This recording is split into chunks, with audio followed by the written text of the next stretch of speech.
We like to believe words carry the whole truth. We listen to promises, apologies, mission statements, vows. But if you step back and watch what repeats over time, you see a quieter kind of truth forming in the background. The phrase, patterns don't lie, people do, sounds harsh, but it points to something simple. Talk is a snapshot. Patterns are the movie. Words are shaped by nerves, pride, and what we wish were real. Patterns are shaped by choices made again and again when no one is looking. If we want to understand people and groups more clearly and fairly, it helps to read the movie, not just the snapshot. This isn't a call to distrust everyone, it's an invitation to look gently but honestly at what happens over time. Consider a team member who promises to circle back after every meeting. If their calendar shows consistent follow-through, that's a pattern worth trusting. If emails go unanswered until a deadline is on fire, that's a different pattern. One sentence can be polished. A month of Tuesdays is harder to polish. The same idea shows up in relationships. I'll change can be said with tears and sincerity, and sometimes it's true. Change has a rhythm. You notice small, repeated adjustments. The phone is put away at dinner.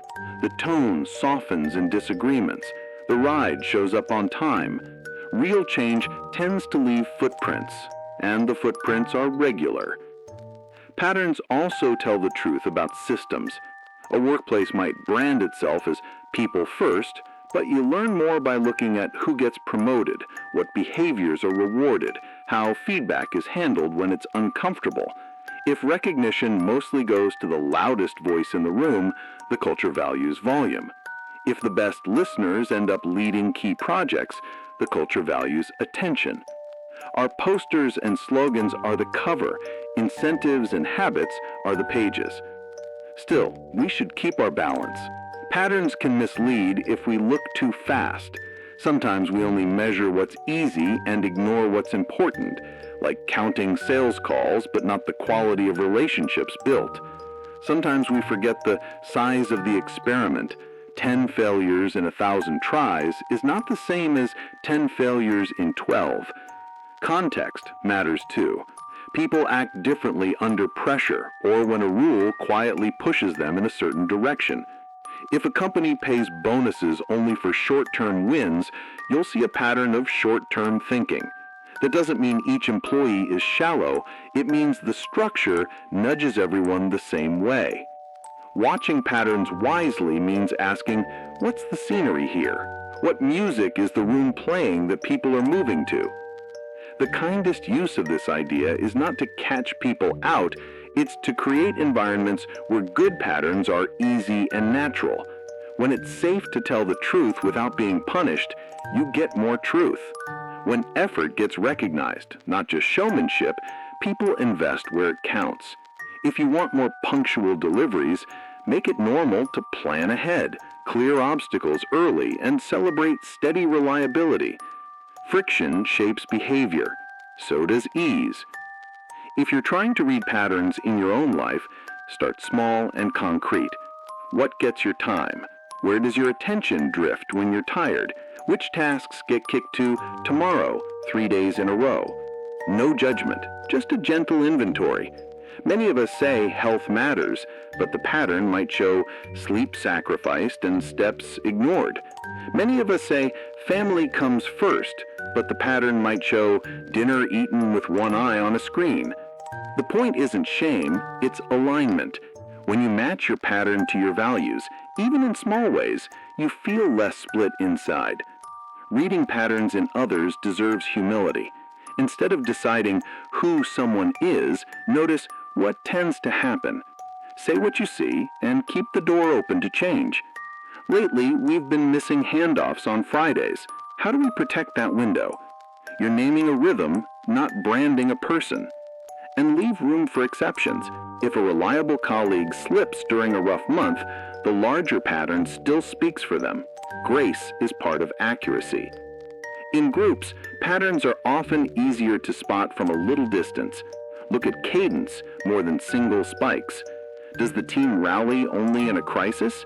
That's a pattern of adrenaline management, not sustainable execution. Are decisions routinely delayed until the last minute? That's a pattern of avoidance, not carefulness. The fixes are different depending on the rhythm. Maybe you need earlier checkpoints, clearer roles, or smaller batch sizes so progress becomes visible sooner. Change the rhythm and the melody of results usually follows. Marketing and public image can make a lot of noise, but money and time whisper the truth. Follow both. A company can say customer obsessed, but if budgets for support keep shrinking and roadmap choices ignore feedback, the long-term retention will reveal the gap.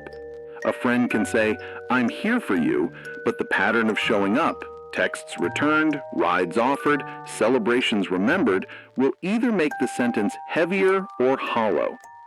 None of this denies that people sometimes say things that aren't true, but often the distance between words and reality isn't calculated deceit, but hope, fear, or self-protection. We want to be our best selves in public. We're embarrassed by our limits. We promise on the good days and trip on the hard ones. That's human, which is why the most helpful question isn't who's lying, but what would make the honest thing easier. Maybe it's clear expectations, or fewer meetings that drain focus, or a shared language for calling timeouts when emotions spike. Honesty grows where it's watered. If you're responsible for a team, try a simple practice. Line up what people say, what the calendar shows, and where resources actually go. When those three corners, words, time, and money, point in the same direction, trust builds. When they point in different directions, people feel the wobble. Name the wobble without shaming anyone, and then realign. Sometimes a tiny change, like moving a weekly check-in earlier in the week or picking one metric to watch instead of 5, shifts the pattern faster than a dozen speeches. On a personal level, choose one pattern to nurture for the next month. Not a grand reinvention, just one rhythm that, if it repeated, would make your life feel more honest to your values. 10 minutes of movement after lunch, phone on the shelf during dinner, a 2-sentence summary at the end of each workday about what actually moved forward. Let repetition carry the weight that willpower struggles to carry alone. The beauty of patterns is that they compound. What's small today becomes sturdy tomorrow. Patterns don't lie, people do, can sound like a verdict, but I hear it as guidance. Don't rush to judge a person by a sentence spoken in a bright moment or a dark one. Do pay attention to what settles into habit. Do keep space for surprise, because people can and do change when the room changes and when they choose differently, one Tuesday at a time. And when your words and your patterns start to match, you'll feel it. Others will too. Trust begins to feel less like a leap and more like a well-worn path. Words are the promises we make to the future. Patterns are the proof we give to the present. If you want to know what is true right now, look for what repeats. If you want to shape a kinder, stronger truth, repeat the right things. The rest will slowly tell on itself.